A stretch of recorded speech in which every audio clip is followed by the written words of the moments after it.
नमस्कार, KP news 24/7 में आपका स्वागत है। मैं हूं पूजा आपके साथ। आइए सबसे पहले देखते हैं मुख्य समाचार। 2 अलग अलग मामलों में 4 आरोपी गिरफ्तार। 29 अक्टूबर को नामांकन दाखिल करूंगा, बोले एनसीपी नेता नवाब मलिक। अमित शाह कोलकाता में नए यात्री टर्मिनल का उद्घाटन करेंगे, बीजेपी सदस्यता अभियान का करेंगे शुभारंभ। मुंबई के बांद्रा टर्मिनल पर भगदड़ में 9 लोग घायल।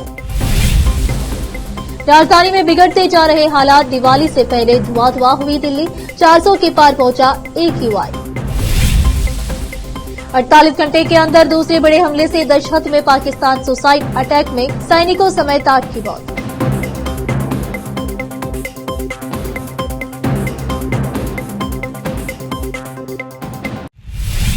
अब समाचार विस्तार से। पुलिस आयुक्त डॉक्टर शरणप्पा एसटी की प्रेस वार्ता कर जानकारी दी कि 2 अलग अलग मामलों में 4 आरोपी गिरफ्तार कर लिए गए हैं। आरोपी ने मोबाइल फोन और गांजा को गेंद के रूप में फेंक दिया था। थाना फराताबाद अंतर्गत दिनांक 25/8/2022 को केंद्र जेल की मुख्य भीतरी दीवार बैरक के बाहर है। भाग केंद्रीय कारागार की मुख्य परिसर की दीवार से प्लास्टिक में लिपटा हुआ कवर फेंक दिया गया था। जब उसकी जांच की गई तो उसमें 3 मोबाइल फोन मिले। इस संबंध में फराताबाद थाने में मामला दर्ज कराया गया है और एक अन्य मामले में सेंट्रल जेल BIC पॉइंट सुबह के समय कुछ अज्ञात 3 लोग काले रंग की बाइक पर सवार होकर आए थे। कनिका सिकरीवाल IPS पुलिस उपायुक्त कलबुर्गी नगर, प्रवीण H नायक पुलिस उपायुक्त कलबुर्गी नगर DG, राजन्ना सहायक पुलिस आयुक्त उपमंडल कलबुर्गी नगर मल्लिकार्जुन, एक कल की PI फराताबाद पुलिस स्टेशन के मार्गदर्शन में किया गया। कलबुर्गी से मसूद आलम की रिपोर्ट। संसदीय सलाहकार समितियों का पुनर्गठन किया गया। इसकी खास बात यह है कि इसकी किसी भी समिति में लोकसभा में विपक्ष के नेता राहुल गांधी का नाम नहीं है। पहले राहुल गांधी विदेश मामलों की सलाहकार समिति के सदस्य थे। वहीं अब नई समितियों में शरद पवार को गृह विभाग, सुप्रिया सुले को रक्षा विभाग, P चिदम्बरम को वित्त विभाग, प्रफुल्ल पटेल को नागरिक उड्डयन मंत्रालय के मामले की समिति में शामिल किया गया। साथ ही जया बच्चन को विदेश मामले और मनीष तिवारी को विदेश मामले के साथ कनिमोझी को रक्षा मामले की समिति में शामिल किया गया है। महाराष्ट्र विधानसभा चुनाव जैसे जैसे नजदीक आ रहे हैं, वैसे सूबे में सियासी पारा हाई होता जा रहा है। एनसीपी नेता नवाब मलिक ने चुनाव लड़ने का ऐलान कर दिया है। उन्होंने कहा कि मैं 29 अक्टूबर को मानखुर्द शिवाजी नगर विधानसभा क्षेत्र से अपना नामांकन दाखिल करूंगा। नवाब मलिक ने कहा कि जनता ने मुझसे यहां से चुनाव लड़ने का आग्रह किया है। मानखुर्द शिवाजी नगर में चल रही गुंडागर्दी और नशे के कारोबार से जनता बहुत परेशान है। जनता बदलाव चाहती है और मैं मानखुर्द शिवाजी नगर से चुनाव लड़ूंगा और निश्चित रूप से जीतूंगा। मुझे परवाह नहीं कि कौन मेरा विरोध कर रहा है, जनता मेरा समर्थन कर रही है और मैं चुनाव लड़ूंगा। और फिलहाल एक छोटा सा ब्रेक। कील मुहासों के दाग, मस्सा, बालों का झड़ना, गंजापन, चेहरे पर अनचाहे बालों से परेशान लोगों के लिए खुशखबरी। अब इन सभी प्रकार की समस्याओं को दूर करने के लिए शहर बीदर में खुल गया है Biyani skin and hair clinic, cosmetic and laser centre, जहां पर त्वचा, बालों एवं चेहरे पर दाग धब्बे, शरीर में खुजली, नाखूनों से संबंधित बीमारी के अलावा और भी कई बीमारियों का इलाज किया जाता है। इसके अलावा बीदर में पहली बार यहां पर अनचाहे बालों को निकालने के लिए लेजर ट्रीटमेंट अवेलेबल है। अपने खोए हुए बालों के लिए PRP और GFC थेरेपी अवेलेबल है। यहाँ पर लेजर द्वारा टैटू भी रिमूव किया जाता है और मस्से भी निकाले जाते हैं। Doctor Vinay Kumar Biyani MBBS MD, consultant dermatologist, cosmetologist and trichologist की निगरानी में चलाए जाने वाले स्किन एंड हेयर क्लिनिक में आकर अपनी बीमारियों और समस्याओं को दूर कीजिए और इस क्लिनिक के इलाज से फायदा उठाइए। आज ही चले आइए। यहाँ पर बीदर के अलावा महाराष्ट्र और तेलंगाना से भी पेशेंट आकर लाभ उठा रहे हैं। पहले PRP थेरेपी और लेजर ट्रीटमेंट के लिए लोग हैदराबाद जाते थे। अब यह सब चीजें यहीं बीदर में उपलब्ध है। नई कमान के पास बस स्टॉप के सामने बिल्डिंग में हमारा क्लिनिक है। चले आइए Biyani skin and hair clinic, cosmetic and laser centre. Timing सुबह 11 बजे से 9 बजे तक, 11 to 9 PM। अपॉइंटमेंट के लिए इस नंबर पर संपर्क कीजिए 9243573333। ब्रेक के बाद आपका स्वागत है। आइए देखते हैं अन्य समाचार। केंद्रीय गृह मंत्री अमित शाह शनिवार देर रात कोलकाता पहुंचे, जहां नेताजी सुभाष चंद्र बोस अंतर्राष्ट्रीय हवाई अड्डे पर बंगाल के वरिष्ठ भाजपा नेताओं ने गर्मजोशी के साथ स्वागत किया। जानकारी के अनुसार शाह रविवार को पश्चिम बंगाल के उत्तर 24 परगना जिले के पेट्रापोल में भारत बांग्लादेश भूमि सीमा क्रॉसिंग पर एक नवनिर्मित यात्री टर्मिनल और एक कार्गो गेट का उद्घाटन करने वाले हैं। बता दें कि रविवार दोपहर को शाह कोलकाता में एक संगठनात्मक बैठक भी करने वाले हैं। केंद्रीय गृह मंत्री अमित शाह की कोलकाता यात्रा के बारे में भाजपा नेताओं ने बताया कि शाह यहां भाजपा के सदस्यता अभियान का शुभारंभ भी करेंगे। इसके साथ ही उन्होंने कहा कि अमित शाह अपने प्रवास के दौरान 2 सरकारी कार्यक्रमों में भी भाग लेंगे। मुंबई के बांद्रा टर्मिनल रेलवे स्टेशन पर रविवार को मची भगदड़ में 9 लोग घायल हो गए। सूत्रों के अनुसार एक यात्री की मौत भी हो गई है। जानकारी के मुताबिक ट्रेन में चढ़ने की होड़ के दौरान ये भगदड़ मची।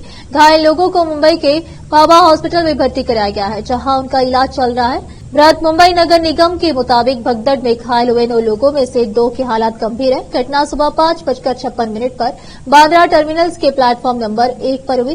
ट्रेन संख्या 22921 बांद्रा गोरखपुर एक्सप्रेस में चढ़ने की होड़ मची थी। सभी घायलों को तुरंत बाबा अस्पताल ले जाया गया। साप्ताहिक चलने वाली बांद्रा गोरखपुर एक्सप्रेस रीशेड्यूल हुई थी। गाड़ी 5:10 पर छूटनी थी, लेकिन रीशेड्यूल होने के बाद भी ट्रेन प्लेटफॉर्म पर लेट आई। ट्रेन रात 3 से 3:30 बजे के आसपास आई थी। जनरल बोगी में चढ़ने के लिए लोगों में भगदड़ मच गई थी। बताया जा रहा है कि प्लेटफॉर्म की क्षमता 1500 लोगों की थी, लेकिन हादसे के दौरान वहां पर 2000 से ज्यादा लोग मौजूद थे। यात्री 22 डब्बों की जनरल बोगी में जल्दी बैठक की होड़ में थे। इस हादसे में घायल हुए कुछ लोगों के पैर में फ्रैक्चर हुआ है, एक के कमर में फ्रैक्चर हुआ है। 2 घायलों को डिस्चार्ज कर दिया गया है। ट्रेन आखिरकार 5:10 पर रवाना हो गई थी।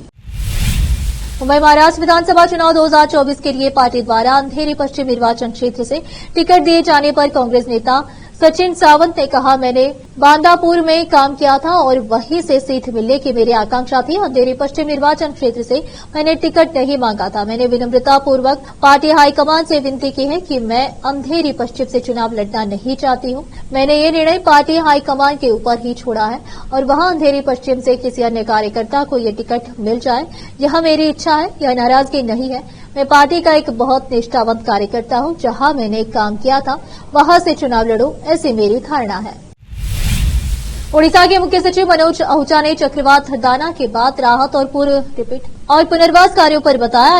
एक आकलन किया गया, लगभग 22 लाख बिजली उपभोक्ता चक्रवात से प्रभावित हुए हैं और भद्रक जिले को छोड़कर 92% लोगों का संपर्क बेहाल हो गया है। हमारी टीमें बाकी लोगों के लिए भी काम कर रही है। लगभग 8,10,000 लोग चक्रवात आश्रयों में आए। हालांकि स्थिति सामान्य होने के बाद वे वापस चले गए हैं। हमारे पास अभी भी केवल 1,10,000 लोग आश्रय गृहों में हैं।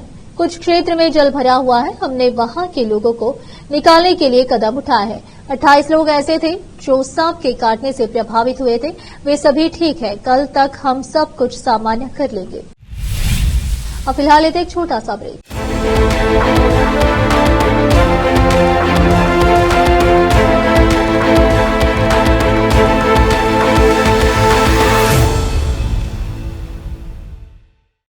नूर एजुकेशन ट्रस्ट बीदर की ओर से चलाए जाने वाला Noor MEd and BEd college Bidar, recognized by NCTE Delhi and affiliated to Bidar University Bidar. Admission are open for the academic year 2024-25. विशेषज्ञ और सक्षम शिक्षकों द्वारा शिक्षा प्राप्त करने के लिए नूर एमएड एंड बीएड कॉलेज में दाखिला लें और शांत वातावरण में शिक्षा प्राप्त करें।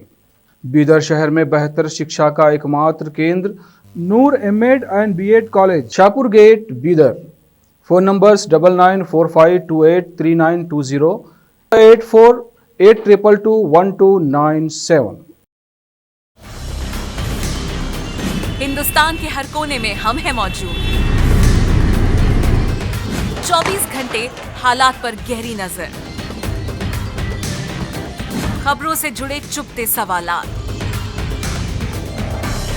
और आपको दिखाता है धार्मिक, सामाजिक, राजनीतिक, लोकल और इंटरनेशनल न्यूज की सबसे बेहतर कवरेज, जो आपको रखती है हर पल बाखबर। देश और दुनिया भर की खबर के लिए देखते रहें AP News 24/7। ब्रेक के बाद आपका स्वागत है। आइए देखते हैं अन्य समाचार। इन दिनों दिल्ली वासियों की सांसों पर प्रदूषण का खतरा मंडरा रहा है। राजधानी की हवा इस कदर खराब हो चली है कि सांस लेना मुश्किल हो रहा है। दिल्ली के आनंद विहार के आसपास वायु गुणवत्ता सूचकांक 400 के पार 405 दर्ज किया गया है। केंद्रीय प्रदूषण नियंत्रण बोर्ड के अनुसार इसे गंभीर श्रेणी में रखा गया है। वहीं सीपीसीबी के अनुसार आज सुबह अक्षरधाम मंदिर का AQI 361 दर्ज किया गया। भावना में 392, Rohini 380, ITO 357, Dwarka sector 8335, Mundka 356 AQI दर्ज किया गया है। भारतीय उष्णदेशीय मौसम विज्ञान संस्थान के मुताबिक शनिवार को हवा पश्चिम से उत्तर पूर्व दिशा से चली। इस दौरान हवा की गति 8 से 12 किलोमीटर प्रति घंटा रही। रविवार को हवा पूर्व से उत्तर पश्चिम से पूर्व दिशा से चलने का अनुमान है। इस दौरान हवा की गति 6 से 10 किलोमीटर प्रति घंटे से चलेगी। बता दें कि राजधानी में रविवार से अगले 6 दिन तक लोगों को बेहद खराब हवा में सांस लेने को मजबूर होना पड़ेगा। केंद्रीय प्रदूषण नियंत्रण बोर्ड सीपीसीबी का पूर्वानुमान है कि वायु गुणवत्ता सूचकांक 300 के पार रह सकता है। ऐसे में लोगों को वायु प्रदूषण और परेशान करेगा। दिल्ली की सीएम आतिशी ने एक प्रेस कॉन्फ्रेंस कर बीजेपी पर आरोप लगाया कि उन्होंने प्रेस कॉन्फ्रेंस में कहा कि दिल्ली के लोगों ने देखा है कि भाजपा की गंदी राजनीति कितनी गिर सकती है। उन्होंने कहा कि अरविंद केजरीवाल पर उनके विकासपुरी पदयात्रा के दौरान भाजपा के गुंडों ने हमला किया था। भाजपा जानती है कि वह आम आदमी पार्टी और अरविंद केजरीवाल को चुनाव में नहीं हरा सकती, इसीलिए उन्होंने ऐसी गंदी राजनीति का सहारा लिया है और अरविंद केजरीवाल को मारना चाहते हैं। आतिशी ने आगे कहा कि पिछले 2 वर्षों में भाजपा ने अरविंद केजरीवाल को परेशान करने में कोई कसर नहीं छोड़ी। उनके खिलाफ झूठे मामले दर्ज किए और उन्हें गिरफ्तार कर लिया गया। जब वह जेल में थे तो भाजपा ने 30 साल के मधुमेह से पीड़ित एक व्यक्ति को इंसुलिन देने से इनकार कर दिया। जब आप कार्यकर्ताओं और दिल्ली के लोगों ने सड़कों पर विरोध प्रदर्शन किया तो उन्हें इंसुलिन मिला, जो कि भाजपा अब यह स्पष्ट कर रही है कि अरविंद केजरीवाल को परेशान करने के उनके प्रयास सभी मोर्चों पर विफल हो गए हैं। इसलिए उनकी पदयात्रा के दौरान उन पर जानलेवा हमला की योजना बनाई गई। मैं बीजेपी को बताना चाहती हूं कि अगर अरविंद केजरीवाल को कुछ हुआ तो दिल्ली की जनता उन्हें कभी माफ नहीं करेगी। पाकिस्तान के खैबर पुख्तनख्वा प्रांत में शनिवार को एक पुलिस चौकी को निशाना बनाकर किए गए आत्मघाती हमले में कम से कम 8 लोगों की मौत हो गई। सूत्रों द्वारा दी गई जानकारी के मुताबिक हमले में कई लोग घायल भी हुए हैं। बताया जा रहा है कि यह विस्फोट अफगानिस्तान की सीमा से लगे उत्तरी वजीरिस्तान कबयली जिले के मीर अली तहसील में असलम जांच चौकी पर हुआ। सूत्रों ने बताया कि 3 पहिया वाहनों पर सवार होकर आए हमलावरों ने जांच चौकी और सुरक्षा बलों के वाहनों को टक्कर मारी, जिसमें कम से कम 8 लोगों की मौत हो गई। सूत्रों के मुताबिक मारे गए लोगों में 4 पुलिसकर्मी, 2 सैनिक और 2 नागरिक शामिल हैं। सूत्रों ने बताया कि विस्फोट में कई अन्य लोग घायल हुए हैं, जिन्हें मीरान शाह अस्पताल में भर्ती कराया गया। उन्होंने बताया कि हताहतों की संख्या बढ़ सकती है। बता दें कि अभी तक किसी भी संगठन ने हमले की जिम्मेदारी नहीं ली है। इस बीच सुरक्षा बलों ने इलाके को घेर लिया है। खैबर पुख्तनख्वा के गवर्नर फैसल करीम कुंदी ने हमले की निंदा की है और कहा है कि क्षेत्र से आतंकी संगठनों के पूरी तरह खत्म होने तक उनके खिलाफ कार्रवाई जारी रहेगी।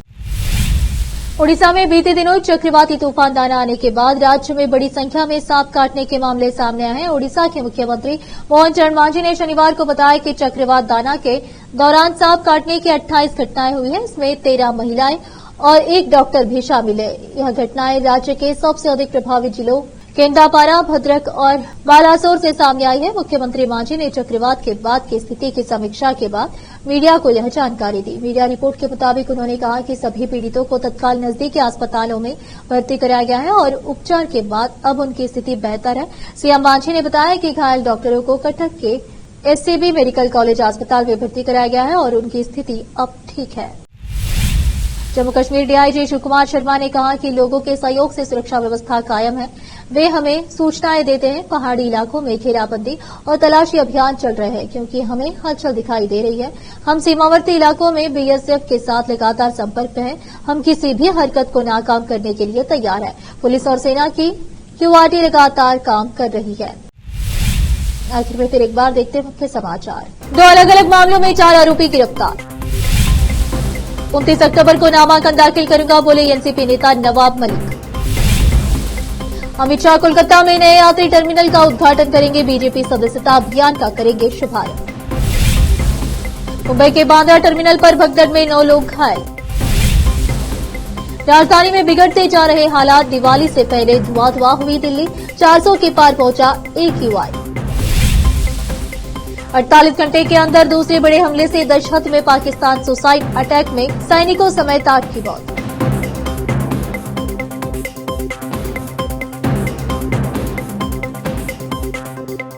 केपी न्यूज में इस वक्त के लिए इतना ही। देश और दुनिया के ताजा समाचारों के लिए देखते रहिए आपका अपना चैनल केपी न्यूज 24/7। धन्यवाद।